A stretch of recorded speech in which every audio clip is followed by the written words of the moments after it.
of the hour.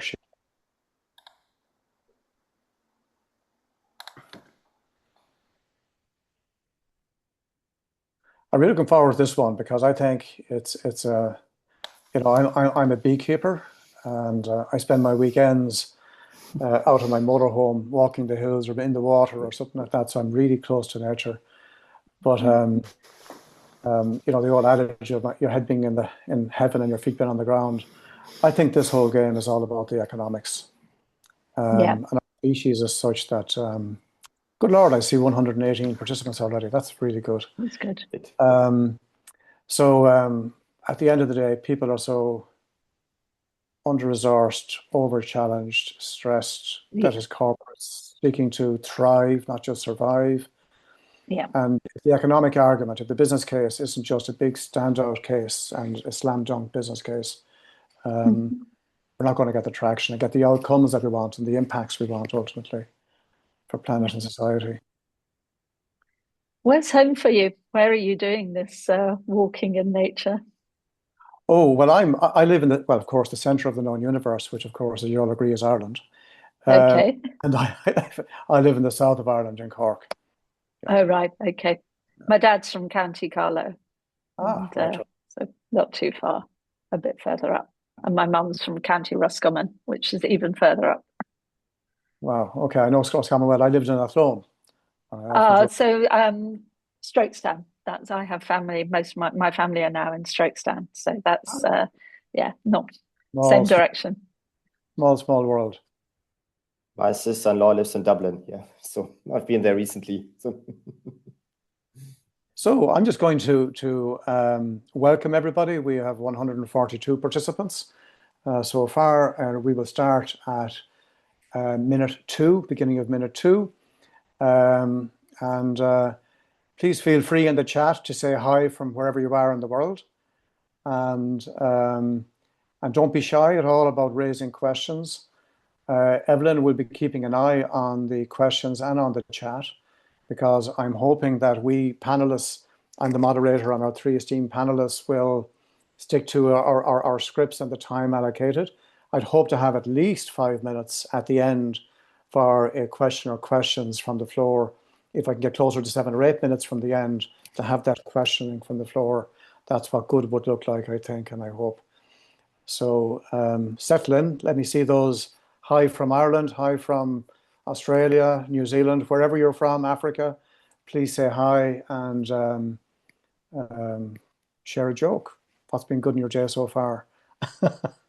And a nice joke, by the way. Sustainability related jokes are always welcome. So we're now 2 minutes past the hour, and I'm going to formally open our webinar by saying good morning, good midday, good evening, good night to you, wherever you're hailing from. As you join this in our first series of webinars, and this is on focusing on the how, in the how of sustainability in this world of ours that's growing in uncertainty. And we picked today's date because we were conscious that COP30 would have concluded last week. And I guess the way I would sum up kind of COP30, I was sharing this with the panelists earlier on, is in the context of the country that didn't turn up is one noticeable aspect. Another aspect is who did turn up and who turned up in big numbers. So if we take 400 as a big number from countries that registered, clearly we had 3,500 or so from Brazil. But the next up in terms of multiple thousands, 3,000 I think it was China. The next up then in terms of about 750 was Nigeria and a bunch of other African countries. And then we had Australia and Japan. Only one country from the EU broke through the 400 number at about 530, I think it was, and that was France from the EU. It's always interesting to see who turns up in big numbers and who doesn't turn up. Phasing out fossil fuel declarations are clearly some distance away. And of course, we continue to hear the just transition drumbeats. And when the panelists and we met just some days ago in advance of this webinar, we were kind of asking ourselves, You know, we've gone past the era of voluntary standards, and we then had the excitement around ISSB and CSRD and regulations and so forth. But we kind of agreed that we're now entering into 2026, the kind of the no nonsense, I'd hasten to add, maybe or take a risk and say the no BS in ESG era. And if we're right, what we think that is code for is companies zeroing in more on investor relatable information, the kind of information that investors, that bankers, that other providers of credit and support, financial support, will provide. The kind of information that will help them to open up their checkbooks. Because when we look at the institutional investors, what they're reporting is that there is this virtual wall of green money. But on the other hand, there's a very thin pipeline of investable green projects out there. Because investors and bankers are, I think they're becoming more discernible now. They're differentiating better between those that talk the talk, those companies that talk the talk, and those companies that walk the walk. So, notwithstanding all the uncertainties in this planet of ours, I would say, I would wager there are three certainties going forward. Number one, investors are going to continue asking for information, demanding information. They're looking for evidence that they can place their bets on you, particularly the pension funds, on your likelihood to thrive into the future.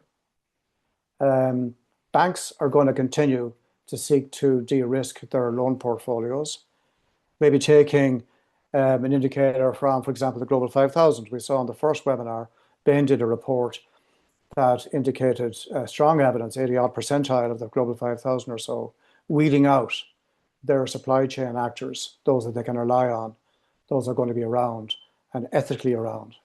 The Gen Zs wanting to work for, wanting to buy products from green companies to the extent that they've got options to do so. So the world is changing, and I think 2026 is going to be ESG sustainability being business as usual. It's all about the economic lens. And so the question here today for our webinar is the how. How are companies preparing for setting out as they transition to this new sustainability era? Because supply chains are getting longer. They always were long. They're getting longer. More interdependencies, more interconnections. The dominoes are more closely stacked. And a domino that trips in one place can have pretty quick impact on the products in shelves and availability of money and so forth. So this series of webinars is inspired in large part, in fact, by ISO and the technical committee within ISO that has responsibility for the global risk standards. And we're curious about moving from an era of risks that you can measure to risks that you can't measure. And the ones that you can't measure, those gross uncertainties, they're growing. And also partnering with us here, we have the Chartered Quality Institute, the Institute of Sustainability and Environmental Professionals, the Pan-African Federation of Accountants that represents all the professional accounting organizations across the continent there. And of course, my own organization, the ESG Exchange, working with PAFA and others in the ecosystem with an ambition to certify up to 10 million people by 2030, starting with 1 million in Africa. So the format for this webinar is I've got 3 questions I'm going to ask to each of our esteemed panelists here. But in addition, at the very end, I'm going to ask all 3 one common question. One common question. What's the one tool? What's the one technique? What's the one podcast? What's the one whatever that you would advocate that participants would tap into? And they've each provided me with a link to that. So at the very end, you're going to get that one link that these panelists feel this is the one thing you should take note of. Save those links. And then I'm going to ask them, what's the one thing you'd recommend to participants on the webinar here that they might do differently? Can they go back into their organizations based on what they've heard here today and what they're going to learn from the links they're going to get at the end? So my panelists here today, 3 esteemed panelists, starting with Sharon Flood. Sharon holds an MBA from INSEAD, and she began her career in accounting. after taking a mathematics degree, no less. And she's worked at major organizations, for example, John Lewis Partnership as finance director, always holding very senior finance and strategy roles. Her non-executive and chair roles include non-executive positions in the likes of Scottish Mortgage Investment Trust plc, City Viber Holdings, Getlink SE, previously chair of ST DuPont SA, Serafin Group, and most recently appointed chair of Bath University. Sharon is also a fellow of Chapter Zero UK, where she offers her time and expertise to help guide the program there, aimed at non-executive directors and board members in climate governance. That's Sharon. Dr. Thomas Bergdorf is a seasoned and passionate sustainability professional with over 2 decades of expertise and experience across the energy and political sectors. And in 2023, Thomas co-founded and is currently co-chair of the ISEP, a co-partner in this series of webinars. And ISEP is a network of many hundreds of sustainability professionals across Europe. At Uniper SE, Tom, which is a leading, incidentally, energy company based in Germany, Tom leads incentives embedding sustainability learning across health, safety, and the environment, and he coordinates CSRD program there. He holds a PhD in political science from the University of Bonn, with a research focus there on migration and development cooperation across Central American countries. Jonathan Bishop has 30 years experience across construction, manufacturing, telecoms, and biotechnology sectors. He's a specialist in the integration of management systems and how technology and people work together effectively to drive continual improvement of organizational performance. He chairs the CQI Integrated Management Network. He's a committee member of the CQI Digital Transformation Network, and he helps organizations gain more value from their management systems, going beyond standards and compliance and so forth. Now, the rubber's meeting the road with the first question to Sharon. And Sharon, you've held these very senior executive roles in finance and strategy. How did you first get involved in the sustainability space? But kind of a curious step for someone in finance and strategy, particularly in the context of the NED roles you're holding today. How did you do that? Why did you do that? What's it mean today? Okay, thank you. Thank you for the kind introduction. So the area had always interested me personally and been something that we'd spent a lot of time in our lives as focusing on what we could do as individuals, not least having been vegetarian since 1988, brought up vegetarian children, looked at aspects of mobility and the home. But I was sitting as a board member of Network Rail, and this sort of 2017, 18, 19. And I suddenly realized that this was an issue where I didn't need to leave those personal values at home. Lots of my jobs had involved bringing personal values. I'd worked for democratically run businesses such as John Lewis, but I'd always thought my views on this were something separate.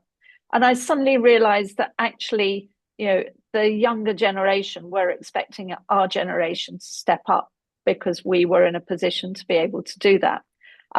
So I was coming to my end of my time as audit chair at Network Rail.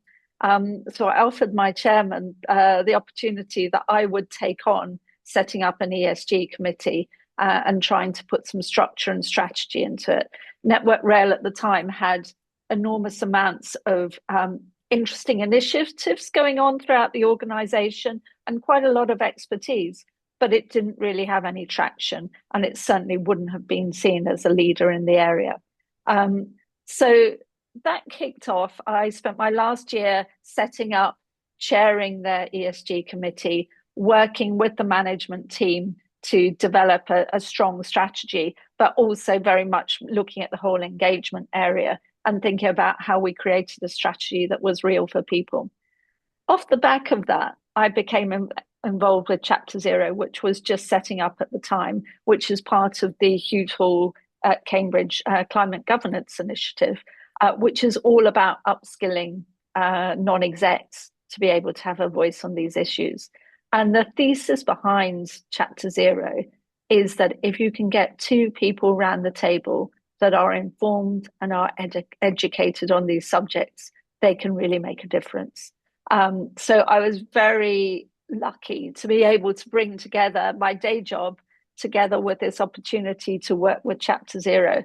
And since then, I've been able to take that into my various jobs. But that's probably a story for the next question. Yeah. And this whole thing of leadership from the tone down, messaging from the board, meeting the voice from the floor, the storeroom, as it were, and the operational lines is mission critical. Thomas, you successfully co-launched and your co-chair now of the ISEP, and people that look at ISEP, it's where the rubber meets the road in terms of the content provided and this knowledge sharing that's taking place across these professionals, across Europe and so forth. How can organizations get value from, and what kind of information can they get from the likes of ISEP and indeed other, for example, Chapter Zero UK? You know, there are so many networks out there in this particular space. How can organizations get value, get insight, get help, get support from the likes of ISEP and other organizations? Yeah, hi everyone. Thanks, Peter, for asking that question. Thanks for having me here.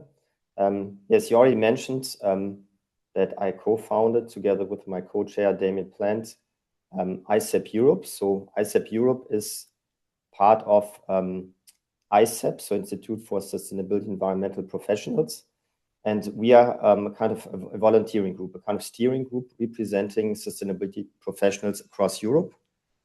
And I think maybe just coming back to your questions, we founded this network of sustainability professionals more or less 2 years ago. And I thought about that. We recently shared an article in the members magazine of ISEP on our journey. And of course, when we started this network, we had all those kind of typical problems. You know, we had to recruit steering group members. We had to set up an agenda, kind of organize ourselves.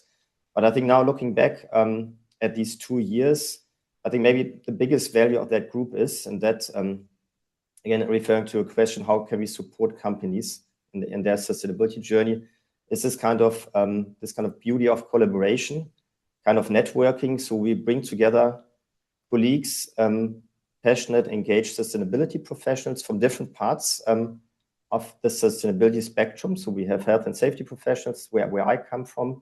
Mainly, we have also environmental colleagues. So that's a kind of a broad scope. And I think the value is really then having this kind of exchange. So we all do this in addition to our day jobs. So in our spare time, so to say. And I think what I find usually helpful if we have our meetings and our webinars that we organize, what we have on a monthly basis, is this kind of really exchange with colleagues from other companies. So sometimes within my own company, I might have a problem I might not be able to solve internally. And then I think it's always great to have this kind of additional fresh perspectives from colleagues who might have the same challenge. Take the CSRD reporting as an example. And we just recently started, by the way, a dedicated group on sustainability reporting. So specifically what is relevant for Europe, CSRD reporting. We had a kickoff meeting on that. And I think this is really something where we can really exchange and share knowledge. Also kind of having maybe another type of discussion that you might have within your company. So maybe, as I said, this kind of additional aspect and perspective is really something great. And Europe is, in that sense, we have many different countries, as you know, and we have many rules and regulations coming from the EU level, but still we have national legislation, of course. And this is also kind of bringing people, the different European perspectives, national perspective, countries' perspectives together. So yeah, this is really what we try to take forward also. As I said, we're organizing webinars. We also have some, we're also kind of engaged in organizing events with our corporate partners, so ISEP's corporate partners. This is also something then maybe on a company level. And going forward, we also plan to be a strong voice for sustainability in Europe. So this might be then also the kind of political advocacy dimension. Yeah, that's our future agenda. Thank you, Thomas. And I guess the whole value of groups like ISCP and so many others, like the NGO that I'm leading, is that the world hasn't done this before. There are pockets of expertise and pockets of organizations that know how to do stuff, but there's no such thing as internationally proven and accepted practices and systems. And I guess one of the challenges, if we just take climate and carbon and nature and so forth, when you look at the kind of information that is required, all of these data, the underpinning data, they all exist today in organizations, embedded across operations. But they've all got all these different taxonomies, different approaches to measurement, different units of measure. And now the requirement is to bring all of these disparate data together and join them up, connect them with financial information. That's the whole game here really is about the integrated report. It's no longer the financial statement, it's the integrated financial and non-financial statement. That requires system. That requires integrated thinking, integrated management systems. I'm setting this up, Jonathan, for my question for you, because of course this is your expertise. What is it, and how can companies use that thinking and those capabilities that exist today to apply to the sustainability use case? The stuff's already there, but it's very hard to get at and make sense of. Yeah, thanks, Peter. Nicely segued. Yeah, Jonathan Bishop, very nice to be here, and yeah, welcome to everyone. I think integrated management systems and integrated thinking has been around ever since we've thought of the concept of an organisation and management. It's just about thinking holistically and systematically about what we do and how we do it. It's something that I've been very close to for a long time, ever since I sort of started in the world of setting up management systems, where I quickly realised that it's impossible to get leverage and momentum for change in an organisation, whether it's something you're trying to do from a quality point of view or from an environmental point of view, if you don't consider the context of what it is you're trying to do and your whole organisation, and to get people on board with that change.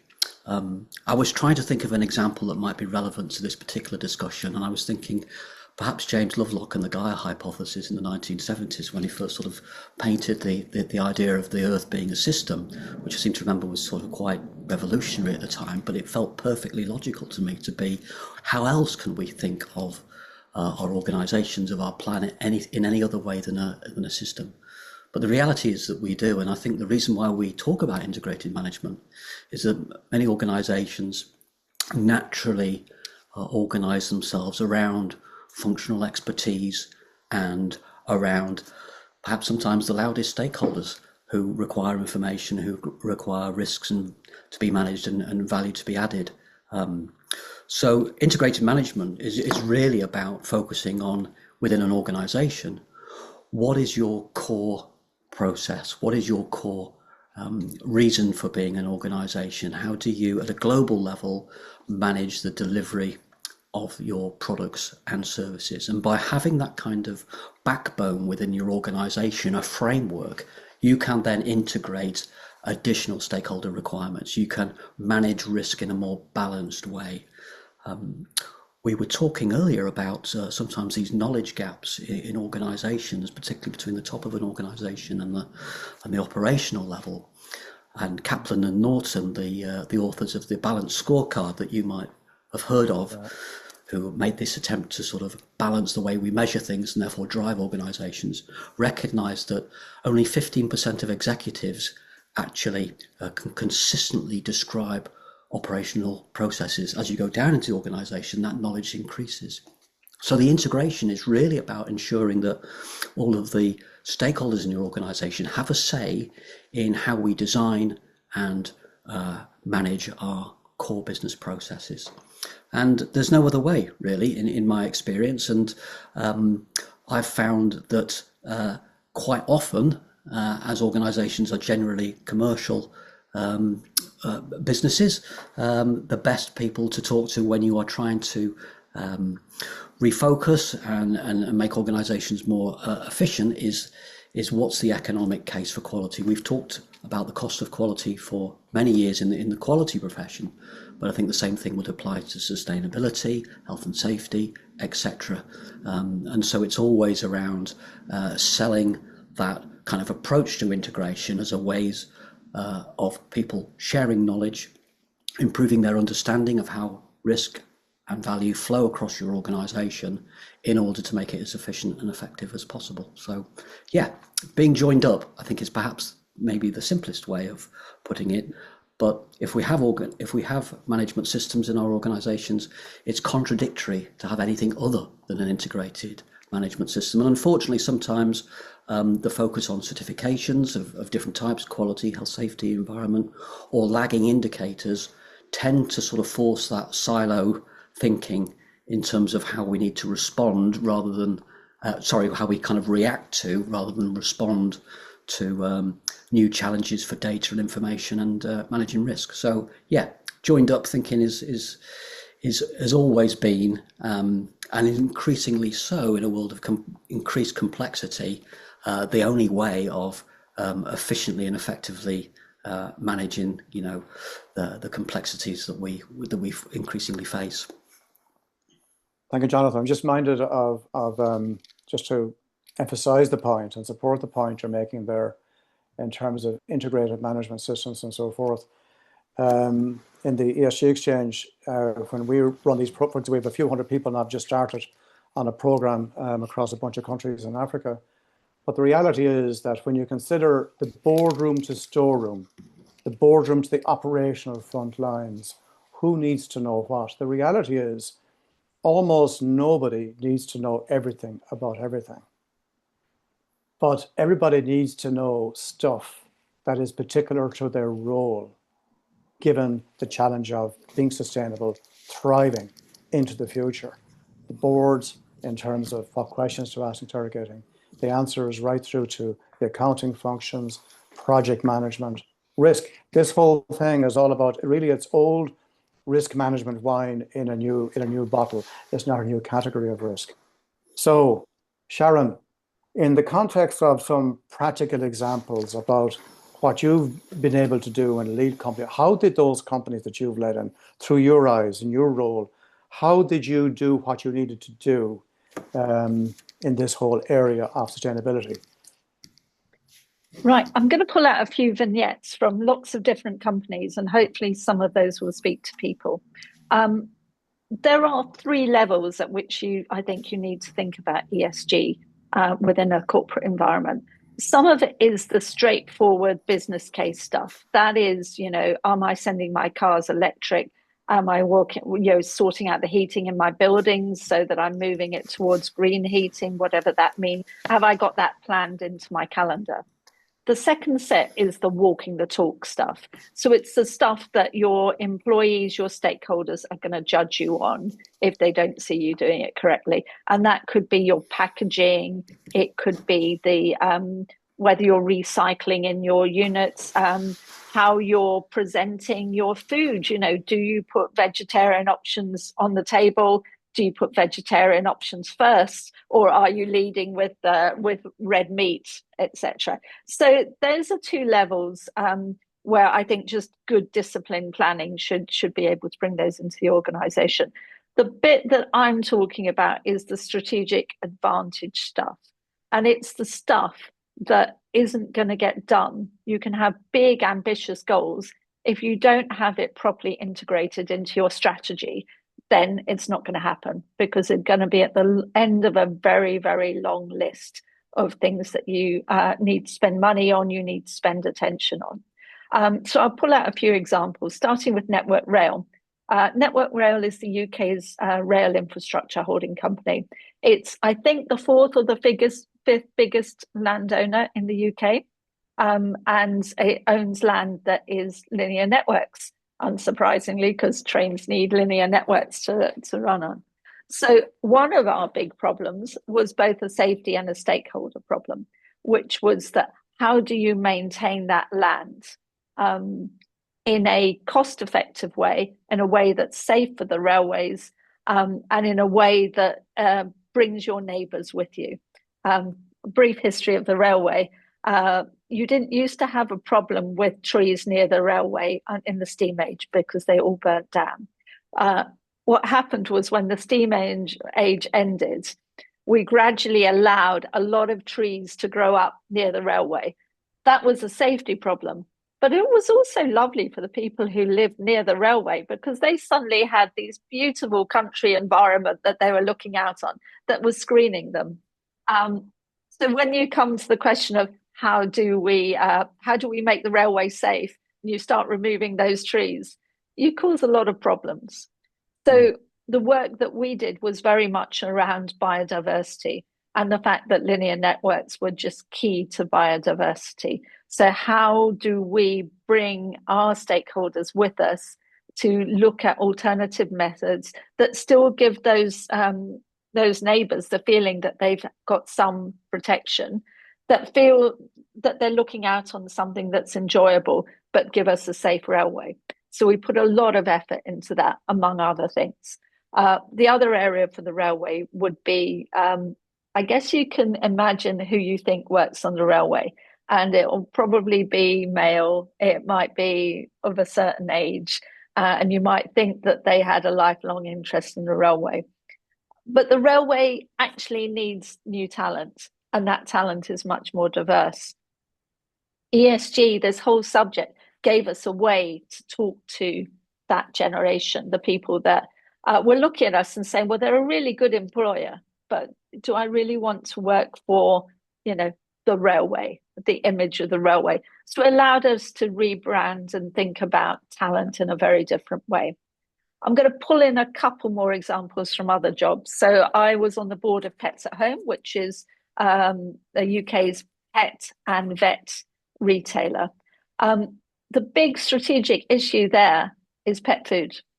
So pet food is potentially very unsustainable and had in fact become more unsustainable because our marketing campaigns had all focused on, well, if you wouldn't eat it yourself, why would you feed it to your pets? Which of course is disastrous. The way pets food becomes sustainable is if it's part of a whole system where you're thinking, about the bits of an animal that aren't human grade, but are very good quality for your pets.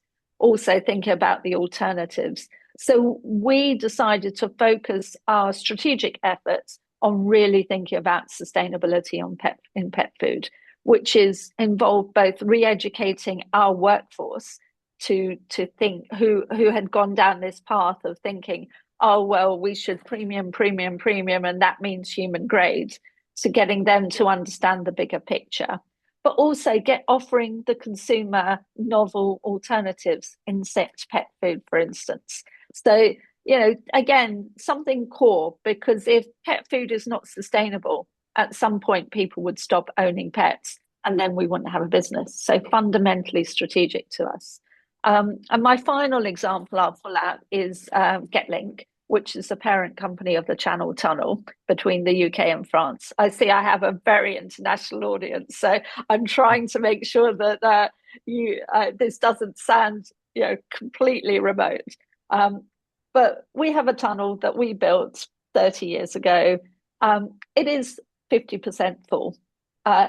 We have lots of capacity, but we need to convince people that they want to travel through the tunnel. We need to convince rail operators that it's worth running trains through the tunnel, which is not straightforward. As you can imagine, some of the trains run through the UK, then through the tunnel, and then through France, and and on into Brussels, and on into Holland, and hopefully even further into Germany or Switzerland in the future. But all of them have different ways of operating. So for somebody to want to do that, they have to be really convinced about the consumer demand. So our growth is entirely hinged on convincing people that they would rather get a train than fly between the UK and the continent. So ESG is just completely central to our mission. If we cannot say that we are a greener form of transport between the UK and the continent, then we don't exist. And I think we're beginning to win that battle. And there's a lot of talk and plans ahead for growth. But that has involved looking at every part of our business and making sure that it really stands up to that question. Are we using the right sort of energy? Do we have the right supply chains? Have we fundamentally thought that through so that we can honestly say to consumers, if you want a greener way to travel and we want to grow our business, this is the way to do it. So just a few examples from some of the roles that I've been involved with. Thank you, Sharon. So in the context of 2026, I think ESG is all about show me the money.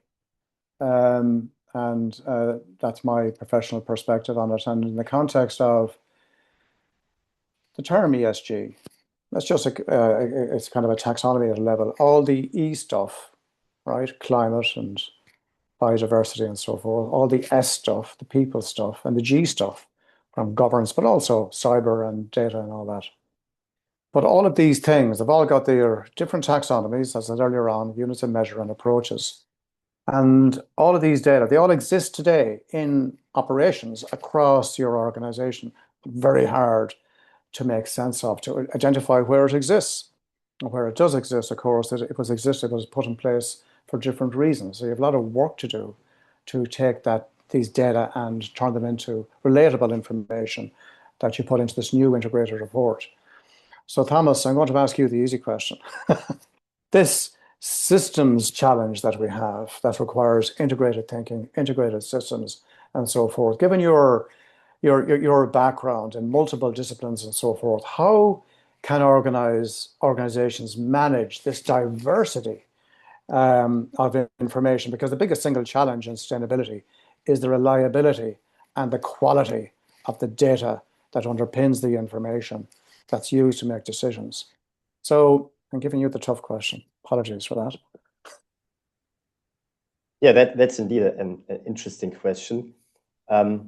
Maybe let me start with this. I think if we now look, so to say, what the public demands or also investors demands from companies is to have a kind of fair picture, a transparent picture of their ESG or sustainability performance. If I look back maybe 10 or 20 years ago when I wrote my dissertation on the development cooperation between the German government, the EU, and Central America, that was still kind of discussed a little bit, let's say, separately. So we talked about social infrastructure, maybe about CO2 emissions, about human rights issues, violations. I think now, so to say, in this year, 2025, the public really wants to see the full picture, what a company does. And also, I think the times are over that companies can hide anything. I think that's good, so to say, for the public, definitely, also for all kind of honest companies. And I think the challenge really is being aware of what companies are now responsible for. So it's only their own employees, how they treat their own employees, about the emissions, about, for example, the CO2 emissions. But it is also being responsible for the suppliers, supply chain, or also the contractors that work at their site. I'm coming from the health and safety part of the story. And definitely, if you have contractors working at your site and if they are involved in accidents, they are automatically your accidents because they work on your behalf. And I think this is also what you need to realize, that if you kind of want to improve your safety culture or health and safety culture or HSE culture, maybe it's more comprehensive, also you always have to include other people that work on your behalf. Although they come from different countries, they might change each year. They might not even sometimes speak your language, or only some people maybe. The supervisor might only speak your language, but still you're responsible, so to say, when something happens to them, they work on your behalf, at your site, then it's also, in that case, maybe then your performance. And I think this is definitely a challenge, also kind of getting all this data. You might have the data for your own employees, but again, if we talk about contractor staff, then it's more difficult to get, for example, some health related data. I think I'll talk more, a little bit later about the CSRD requirements. But it's that's really the challenge, so to say, to see the kind of to see a sustainable performance in a kind of holistic way. So not just look at your CO2 emissions. Industry I'm working for is the energy industry. Of course, you have CO2 emissions. You cannot pretend that you don't have them. And this, I think, it's probably also kind of accepted by investors. But then you need a kind of compelling, convincing story about where you want to go.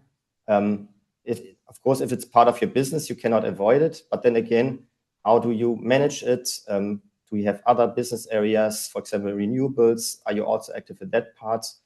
And this is also, we talk about health and safety, also the human side of things. And this is, as I said, it's much more public scrutiny. And also your supply chains can be sometimes very complicated. And but definitely, as I said, what I said at the beginning, it's difficult to hide bad things. And I think it's always best if you kind of deal with that in a proactive way. So you don't have to pretend maybe that those problems might not exist. But then if you can show convincing stories, for example, that you are engaged with the people that might be affected, by the business you are driving forward. Also, if you have a kind of regular dialogue with NGOs, this is also, I think, part of the whole story. So I think it's really about being transparent and honest. Then, of course, then also walk the talk. So if you say you do things, but then if you don't actually do them at the end of the day, I think then also the public, the investors will soon find out.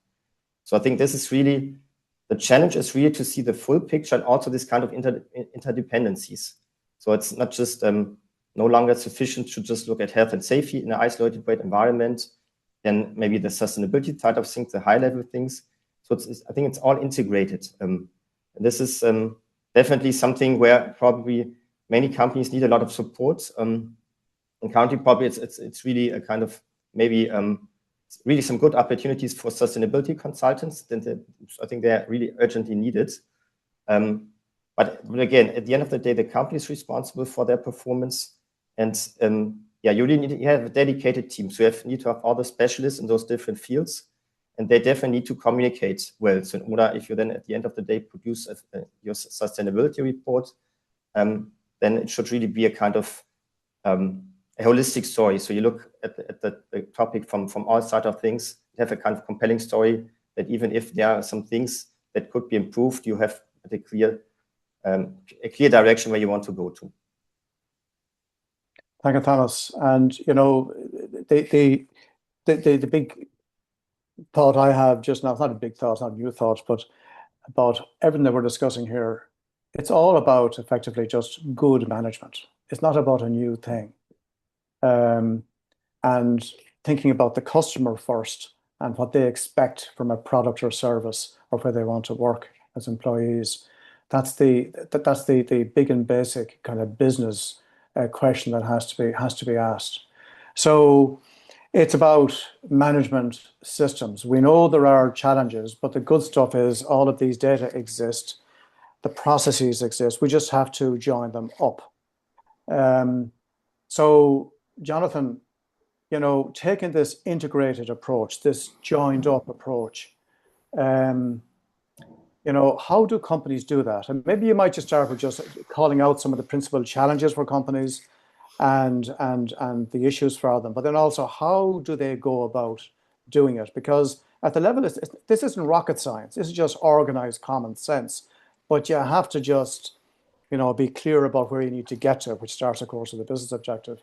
So can you help us? Can you unknot that for us a small little bit, please?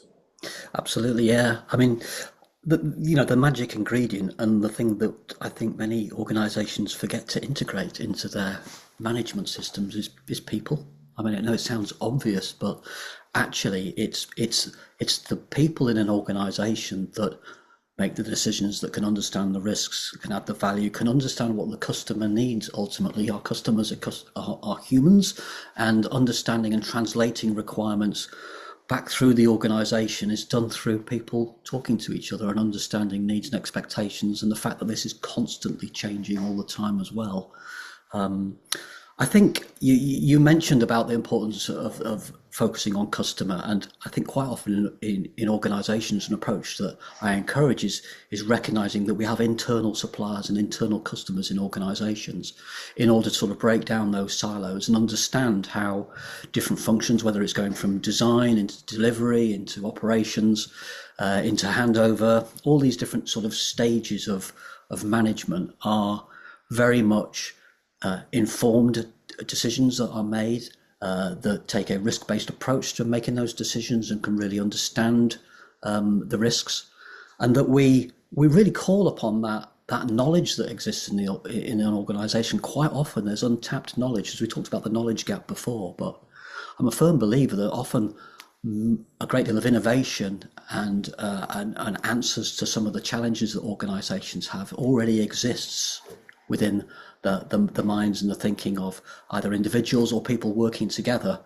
And it's a case of tapping into that and providing opportunities for people to actually re-engineer, be involved in the design and the management of the organisation. I think often it's sort of almost seen that it's only those at the very top of an organisation who are responsible for actually delivering how the organisation performs. But of course, as we mentioned, it involves everybody who's at the end of the day on the payroll, and they need to be involved. And I think there's massive opportunity for particularly next generation and the future leaders to become more process focused. Even though sort of the process approach has been in ISO 9000, the quality sort of world for more than 25 years, we're still having these conversations about why is it that we have gaps and silos, and that these risks often fall between the gaps, and it's difficult to get data, etc. And I think there's this opportunity to use the energy and innovation of the next generation to be future leaders who are thinking differently. This year's World Quality Week theme was about thinking differently, and unless we do think differently about how we manage our organisations and how that actually works, and to have the courage, I think, to step outside of our own sort of functions and be involved in how the organisation manages itself, and not think that that's the exclusive responsibility of some highly paid executive at the top, and actually that down through the different levels of the organisation, everybody can take ownership and pride and reward from improving efficiencies and effectiveness. I think that's some of the opportunities. But when it comes to integration, I think it's about doing this in a way whereby we're not just meeting complexities with more complexity. It's about simplifying and transforming an organization based on consensus. People understand what it is the organization is trying to do and their role in it. And better to oversimplify and ensure some consistency and consensus in understanding than it is to say, no one really knows what's going on. As you said before, not everybody needs to know everything, but there should be a unity of purpose. There should be a direction and understanding that is drawing people together and having a view of the bigger picture. And there's other ways of doing that. I use a lot of visualization, which perhaps we can talk about later on. But, there's always this risk of thinking that technology is the answer to everything. Technology is just a tool. We have to rely on human intelligence, and really understand what that means in the future and how that meets artificial intelligence and how we use technology in order to really unleash those capabilities and to make it something that can be truly transformatory, not just for the organization, but for the planet. I believe the answers are there. I just think we need to take a different approach and think creatively and innovatively. Quite often, integrated management sounds pretty boring. Governance and assurance and risk sounds quite logical and all straightforward. But I think we also need that kind of energy and creativity coming from all of us in our different professions in order to find new solutions and ways of working and communicating. Thank you, Jonathan. I before I joined the ESG Exchange, I worked in a technology company. And my colleagues there, US global leader, great company, Archer, and some of my colleagues there would have hated when I would say, sometimes companies, they tend to feel the need to procure technology when confronted with new problems. That's the last thing they should do. You have to work out, where am I going? I'm an old soldier, come from a very objective-centric background. What do I have to do to achieve that objective? What are the risks I got to take? What are the opportunities? All of this kind of counterbalance, counterfactual decision-making process I must make, which kind of segues me into to Sharon, the question for you in terms of what are the key, from a business value generation creation perspective, what are the key opportunities and risks that companies need to be taking to achieve a more sustainable, kind of fruitful, thriving future? Okay, well, I think we're all going to need to keep this quite short. I'm aware that our deadline is approaching, so I'll try and keep this really tight. So, first thing, I think strategy is communication, and any strategy that can't be communicated simply throughout the organization is doomed to failure. And I think that ties into some of the conversations we've been having about integrated systems. If you can communicate through to the entire team what you're trying to do, why you're trying to do it, they can help identify their role and align behind that. I saw a few sort of slightly depressing comments in the chat about removing the E from ESG. Look, business needs to stand up now. Our organizations, be they commercial, be they not-for-profit, be they governmental, we know what we need to do here. We know what our strategies are. We know how to pull this together into one integrated agenda. We can't sit around waiting for government. We can't spend all of our time producing perfect CRSD returns of, loads and loads of data. We've just got to get on and do the stuff that is important for our business so that we can stand back and say, yes, we've made a difference. We've moved this in the right direction. So I really think that is the phase that we're going into, is to really, really focus on the difference that we can make as leaders and make sure that happens. Okay, we're really going to have to rush through the last. I really want to get to at least 3 or 5 minutes at the very end. So I'm going to really rush now here, Thomas. So Europe, up until recently, for Omnibus, was seen as the global standard in this whole space of with the European Green Deal and so forth. But there's been kind of political pushback. How are companies going to navigate that space between, on the one hand, the regulations, but also the political environment that we're in as well? How do companies address that? Bear in mind, companies are there to create value across all their, reflecting all the needs of all their stakeholders and so forth. You're on mute, Thomas. Yeah. Thanks for this question. I think currently what we observe in Europe is definitely maybe not a shift, but it's let's say kind of volatile environment. I mean, we have all those multiple crises ongoing, the Russian-Ukraine war. There's a lot of talk about spending more money on defense. Maybe there was an underspend in the past, so to say, and now it's a kind of sometimes I perceive it personally as sometimes a kind of overemphasis on spending more money on defense. But of course, we, the Europeans, need to be capable of defending ourselves. My only concern is sometimes that it might come at the expense of investing money in other important things such as sustainability, climate protection, also education. Not forget that important topic. And currently, what we have seen, there was also some discussions regarding to COP30 that Europe might have lost its ambition now with these omnibus proposals, which is a kind of simplifying the EU sustainability rules. There's always two sides of the things. The critics say it's kind of watering down. It's kind of making it too easy for companies, only including now bigger companies with a high turnover. And then also, but then you could also argue, but for some companies, it might be a relief, so to say, if the rules and regulations are not as rigid as they might have been in the past.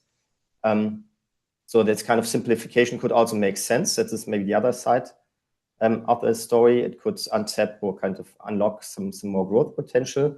I don't think that there's a fundamental shift. What sometimes you can read in some some articles and some comments on that topic. Because I think the public opinion in Europe is still strong enough.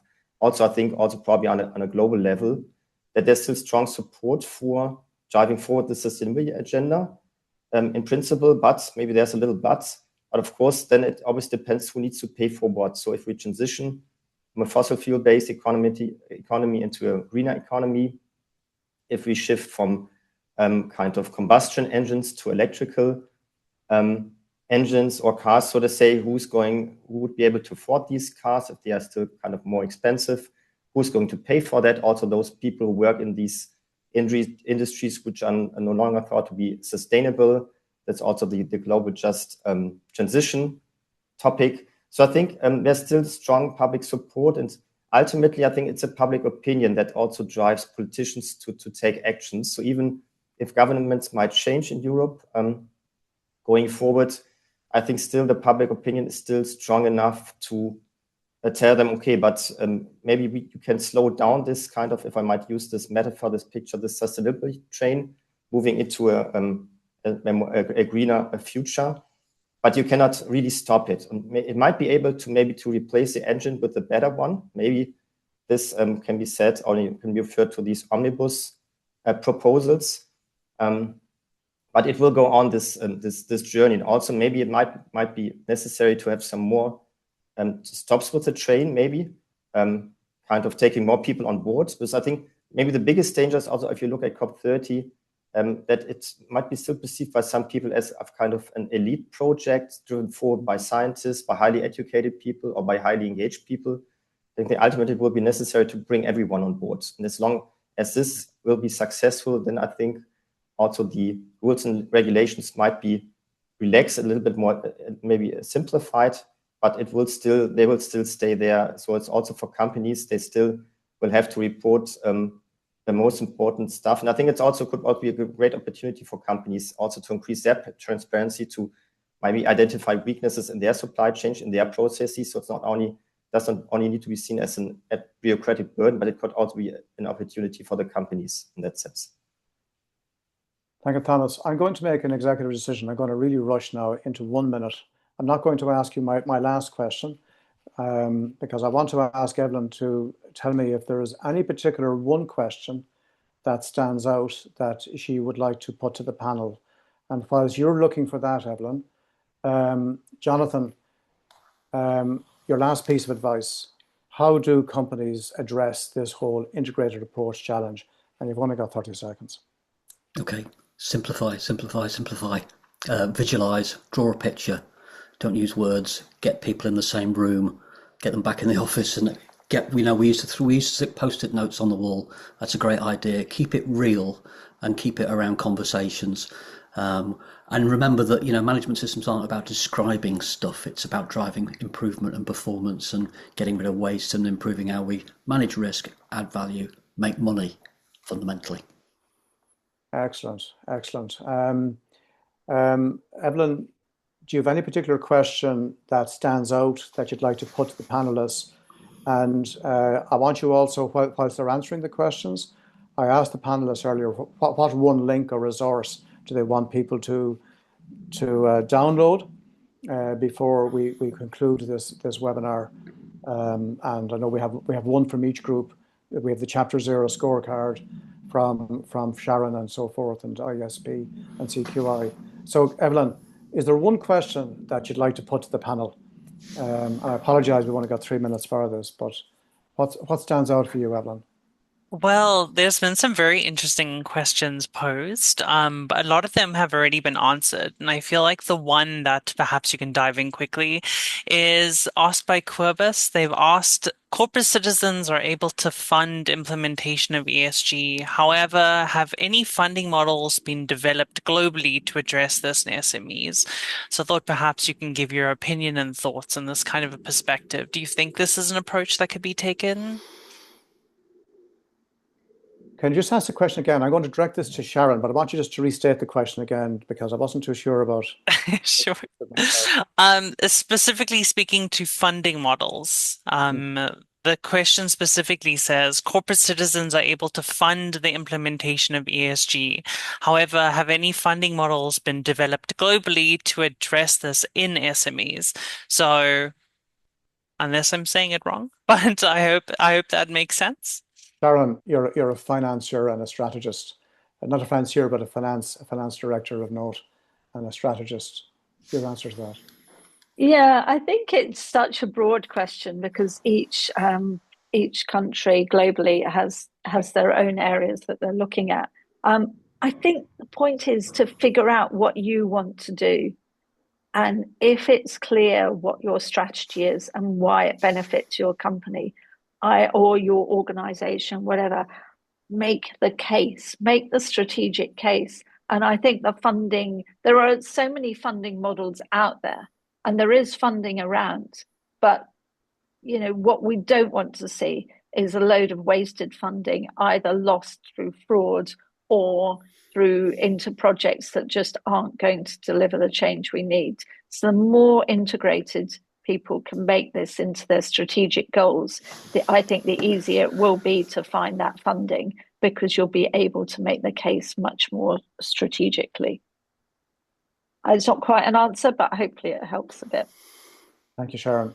To all of our participants, we're going to close this webinar now at the top of the hour and on time. I think the challenge ahead for all of us as we look forward into uncertainty is really more of a case of a mindset change, looking at things differently. But it's all about the business. It's all about the objective. What are the risks we got to take towards the achievement of that objective? That's what's mission critical. Thank you all. Have a great rest of your day, as we say, when I lived in the States. God bless you all. Thank you. Thank you. Thanks, Peter.